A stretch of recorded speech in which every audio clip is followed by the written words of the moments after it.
Health and Human Services Secretary Robert F. Kennedy Jr. announced Monday the Centers for Disease Control and Prevention will no longer recommend routine COVID-19 vaccinations for healthy children and pregnant women. Yeah, the move marks a significant shift in national vaccine policy and has raised questions about what this means for families as the fall vaccine season approaches.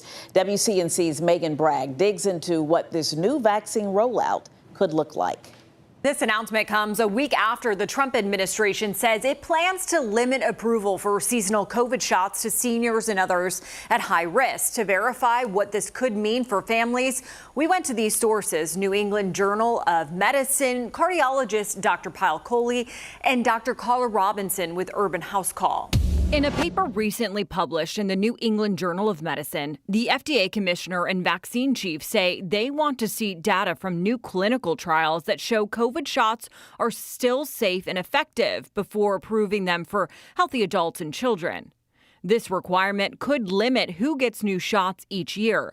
So why do we get yearly COVID shots? Both doctors explain how it can impact the community. I like to tell people that it's very similar when you think of COVID vaccines and getting them regularly or annually. It's the same thing as the flu, where the virus may mutate from season to season. Vaccinating healthy people actually even protects the most vulnerable people in society because it makes the spread of the virus less effective, less efficient. So that's called herd immunity. If people around me are vaccinated, it actually makes it less likely that I'm going to get the infection, even if I haven't received a vaccine, even if I'm a susceptible member of society. Previously, the FDA typically approved updated COVID shots for all Americans each year based on simple tests that show they trigger a strong enough antibody response. The recommendations are 6 months and older. You are eligible to get the COVID vaccine. And so at this point, as it stands, we still follow those guidelines. And if you're in that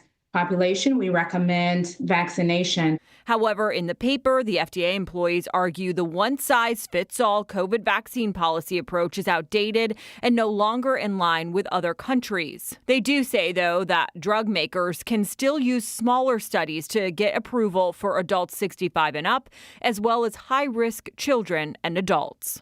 Now, if you are concerned about your access to vaccines, reach out to your primary care provider.